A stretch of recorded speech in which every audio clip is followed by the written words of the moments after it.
आपण अ, राजा संग्रह ते राजा दिनकर केळकर म्युझियम म्हणजे दिनकर केळकर हयात असेपर्यंत हा सगळा प्रवास बघितला केळकर म्युझियमचा.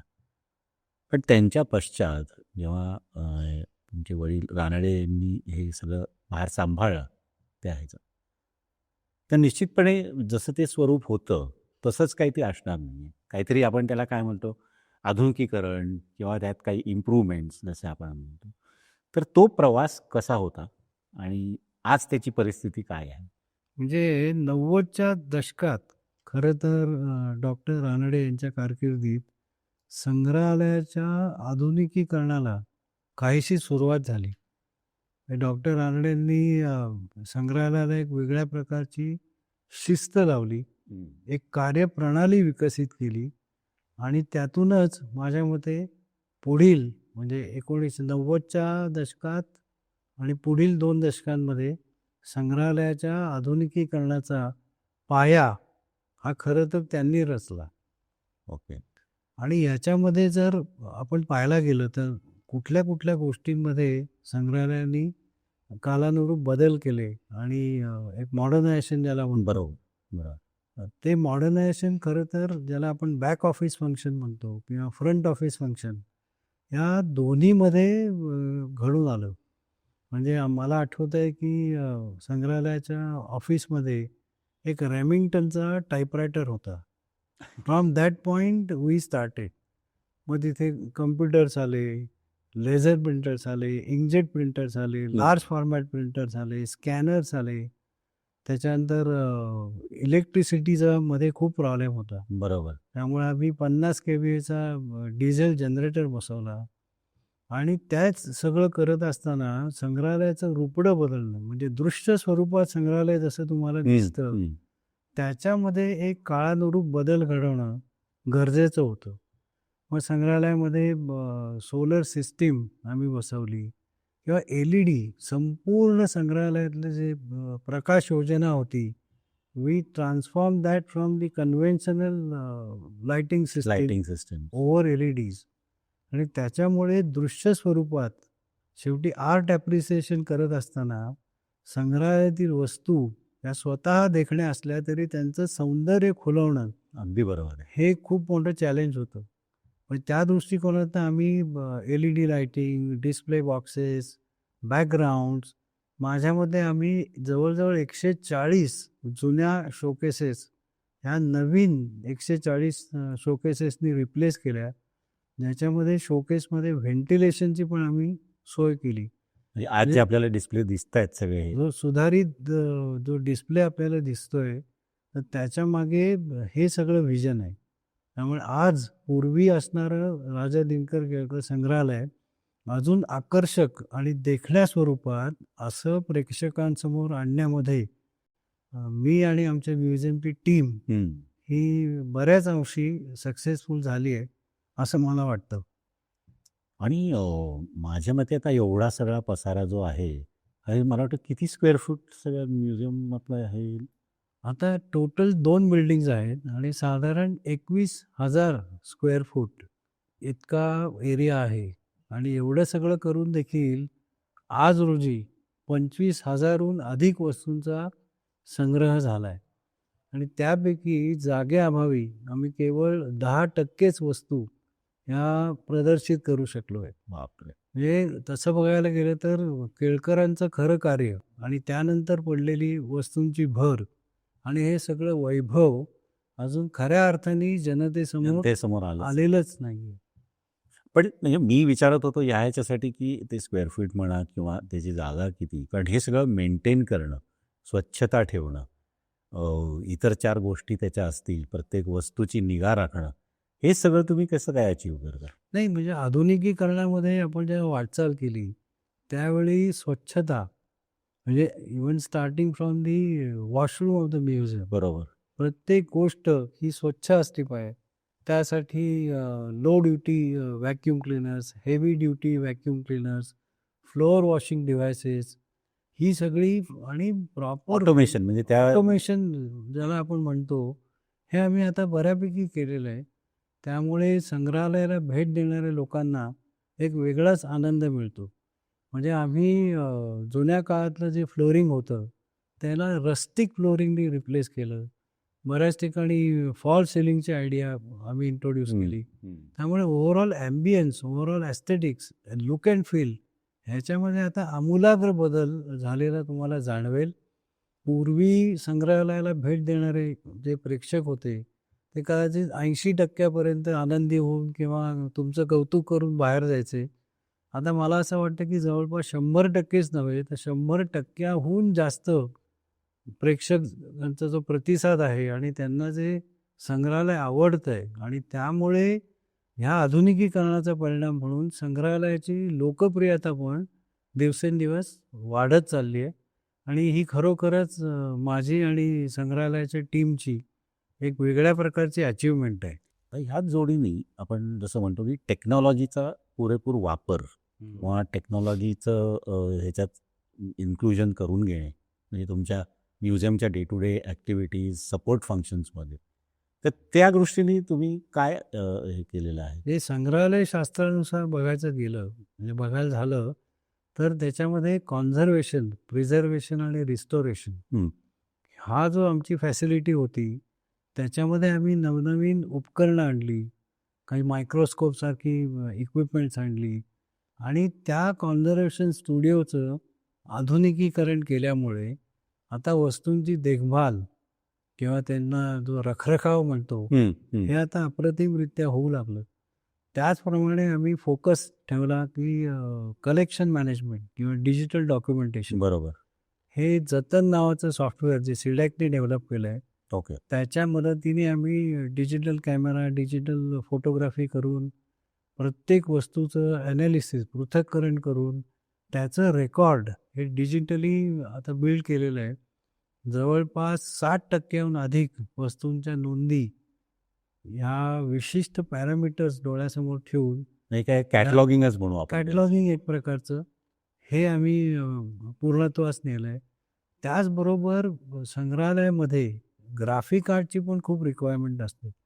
म्हणजे आम्ही प्रेझेंटेशन्स लोकांना देणं बरोबर. किंवा तुमची डिजिटल फोटोग्राफी असेल किंवा ग्राफिक डिझायनिंग वर्क असेल, त्याच्यासाठी graphic art and multimedia studio facility पण म्युझियमनी डेव्हलप केली आहे. म्हणजे हे सगळी टेक्नॉलॉजीचा वापर म्हणजे मला वैयक्तिकरित्या दृष्ट्या असं वाटतं, की technology and culture must go hand in hand.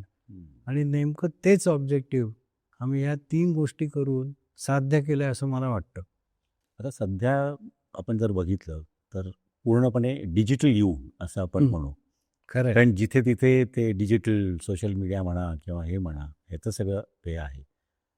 तर आज येणारा जो प्रेक्षक आहे तर त्याच्यापर्यंत आपल्या म्युझियमची महती आणि माहिती ही कशी काय पोचतं करता येईल ह्याच्याकरता तुम्ही काही खास उपक्रम म्हणा किंवा हे काही राबवता? अतिशय छान प्रश्न तुम्ही विचारलात.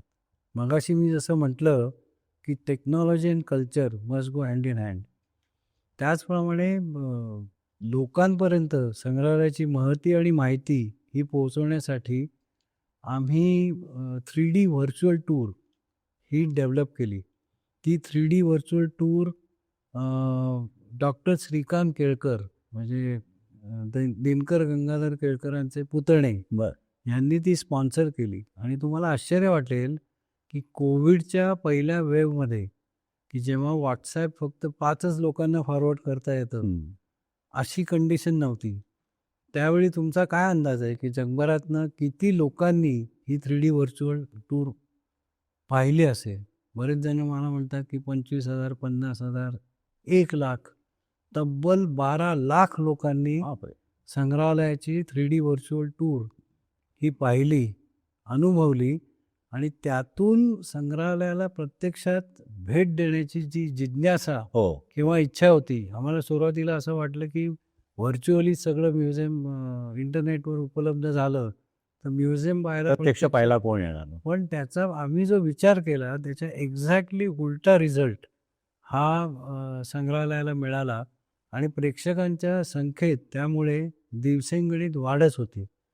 दुसरं पाऊल आम्ही जे उचललं ते मेटाव्हर्स मेटाव्हर्सद्वारे प्रत्यक्ष म्हणजे ऑक्युलस नावाचं डिझाईन हो, येतं, डिव्हाइस येतं. डिव्हाइस आहे Oculus. प्रत्यक्षात तुम्ही त्या म्युझियममध्ये उभे आहात आणि लाईव्ह म्युझियमचा एक्सपिरियन्स तुम्हाला त्यातनं मिळतो.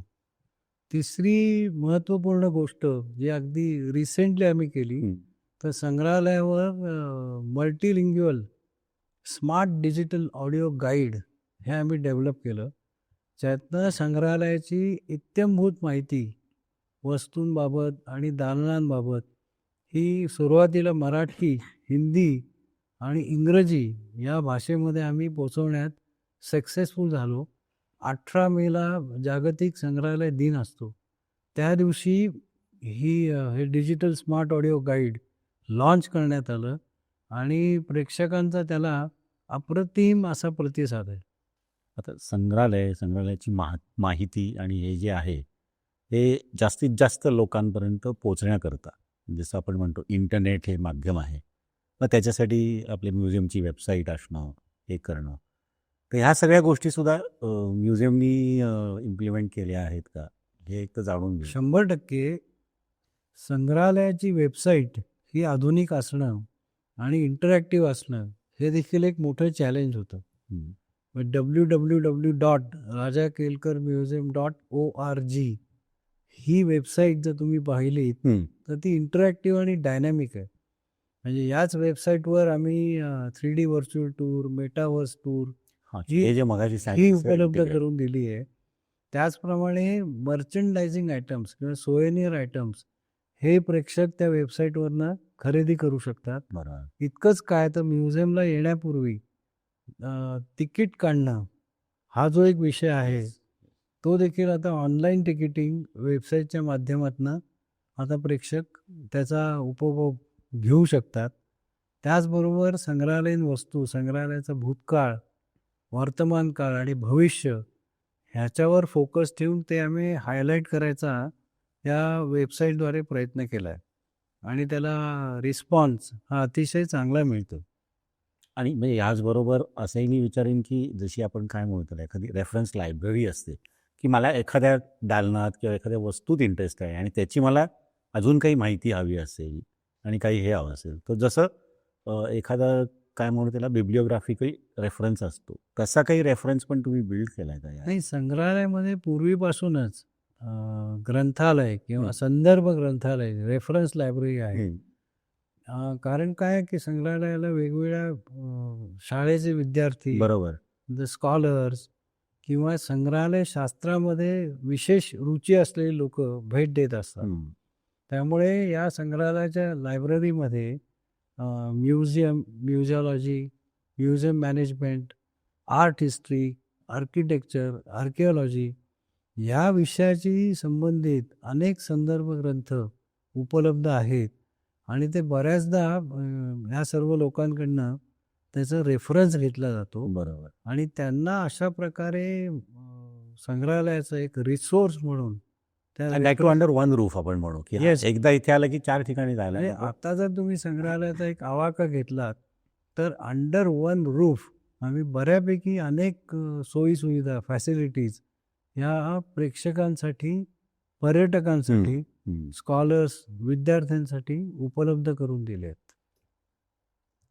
आणि हे एक मला तुम्ही वाचलं तुमच्या स्पेशल फीचर्स आणि या ह्याच्यात की तुम्ही एक ग्रीन, क्लीन अँड स्मार्ट संकल्पना म्युझियम असे ते राबवलेले आहे. हो, तर त्याबद्दल काय सांगता येईल? त्याच्यामागे बरीच मोठी थॉट प्रोसेस आहे. सुरुवातीला हे टायटल होतं की bringing India's heritage to the world. त्याच्यानंतर काळानुरूप जसं आपण पर्यावरण पूरक असं एक धोरण अवलंबणं हे गरजेचं होतं. क्लायमेट फ्रेंडली किंवा एन्व्हायरमेंट फ्रेंडली, इको फ्रेंडली म्हणू. तर त्याच्यामधनं green, clean and smart museum he concept पुढे आली आणि त्याला ह्या दोन्ही प्रकल्पांना जर्मन सरकारने मुळात सहकार्य केलं आणि अनेक उद्योजकांचाही त्याच्यामध्ये हातभार आहे. मी पुढे जाऊन संग्रहालयाला ज्यांनी मदत केली अशा देणगीदारांचे ऋणनिर्देश जरूर करू इच्छितो.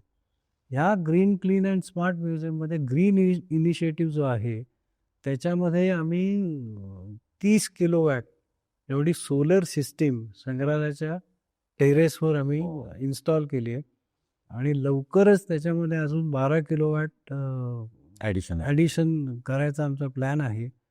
ह्यातून काय झालं की पूर्वीच्या काळी इन्व्हर्टरमध्ये जनरेट झालेली बरोबर. इलेक्ट्रिसिटी स्टोअर व्हायची, पण त्याच्यावर फारच थोड्या गोष्टी ट्यूबलाईट्स किंवा अशा पंखे, पण त्यांनी संग्रहालय पूर्णतः चालू शकत नाही.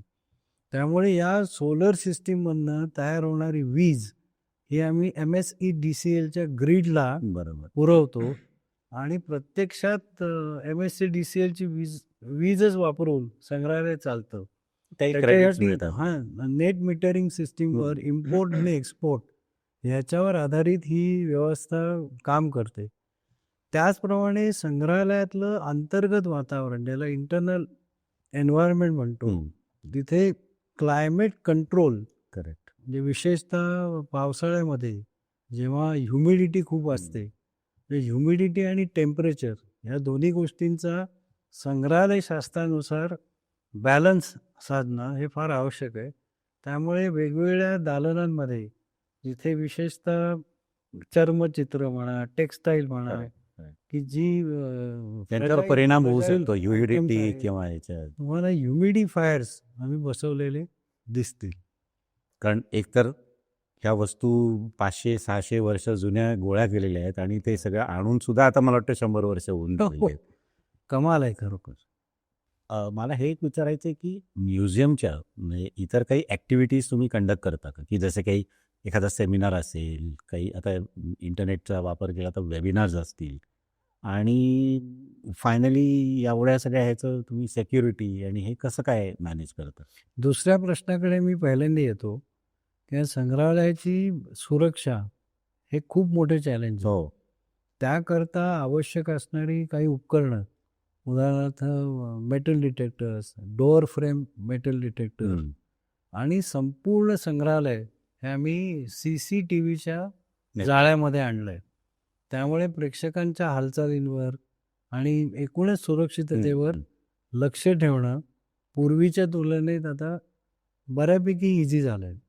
आणि दुसरा जो तुमचा प्रश्न होता, रादर पहिला, ही संग्रहालय ही एक ॲक्टिव्ह अशी इन्स्टिट्यूशन असली पाहिजे. म्हणजे संग्रहालय क्षेत्रातले एक्सपर्ट्स बरोबर हे संग्रहालयापर्यंत आपल्या पोहोचले पाहिजे.